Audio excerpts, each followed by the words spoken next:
Découvrons ensemble la fonctionnalité dépenses et transactions, l'une des fonctionnalités les plus importantes de l'outil Budgie car c'est à cet endroit que vous allez lister chaque dépense et transaction mensuellement. Les dépenses sont évidemment toutes les sorties d'argent que vous allez effectuer dans le mois. Cela concerne les deux types de dépenses, les dépenses fixes et les dépenses variables. Vous verrez aussi une autre catégorie de transactions qui s'intitule « Autres revenus ». Ce sont les autres rentrées d'argent qui ne rentrent pas dans vos revenus récurrents.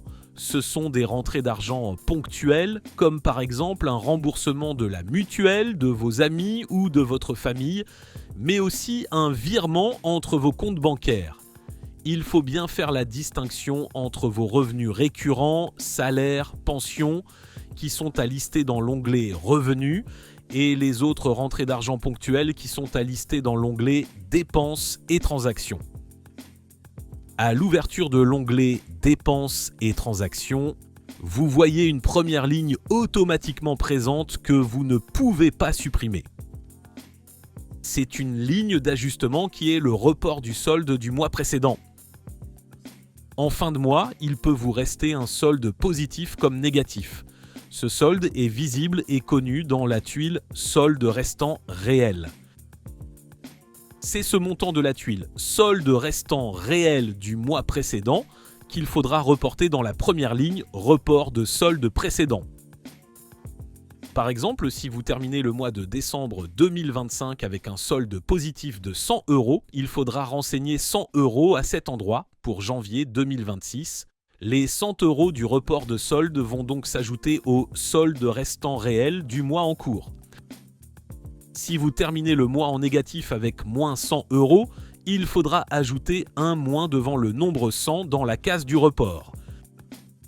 La ligne du report passera en vert si le montant est positif, en rouge s'il est négatif.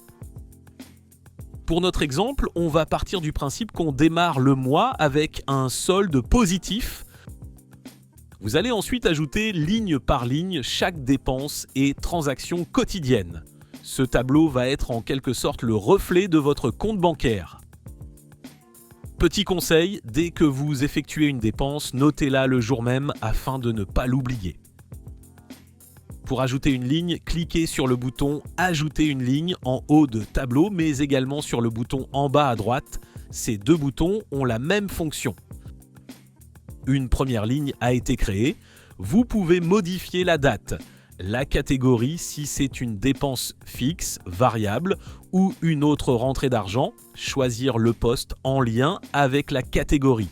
Il change automatiquement selon le choix de la catégorie. Vous renseignez ensuite le montant et si besoin une note personnelle comme pour les revenus. Par exemple, on peut ajouter un loyer en catégorie dépenses fixes d'un montant de 500 €. Voilà, vous avez ajouté votre première dépense. On constate que le montant a bien été ajouté à la tuile « Dépenses fixes réelles ». Ajoutons une deuxième ligne de dépenses fixes, un crédit voiture d'un montant de 250 €. La tuile « Dépenses fixes réelles » a bien été augmentée de 250 € et la tuile « Solde restant réel » a été diminuée automatiquement. On peut ajouter une note pour le crédit voiture, par exemple Peugeot.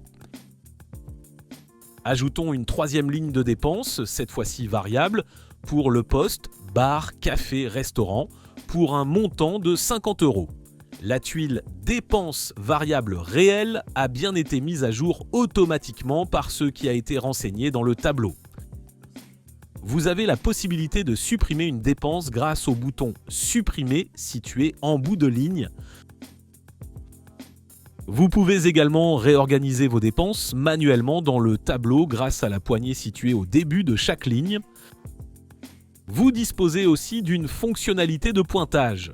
Une fois qu'un débit est effectivement passé sur votre compte bancaire, généralement dans un délai de 24 à 48 heures entre le paiement et le débit réel, vous pouvez l'indiquer en cochant la case associée à la dépense dans le tableau et en la pointant également dans votre application bancaire.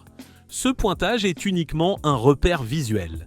Il n'a aucun impact sur les calculs ni sur les montants enregistrés dans l'outil Budgie.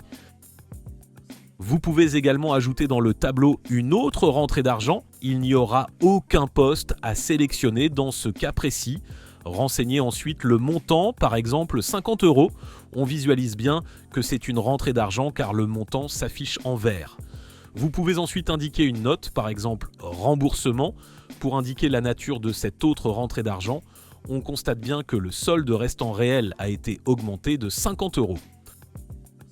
C'est tout pour cette fonctionnalité. Il suffit ensuite de compléter le tableau avec la même logique dès qu'une dépense a été effectuée. Dans la vidéo suivante, nous verrons ensemble l'onglet « Dépenses fixes variables ».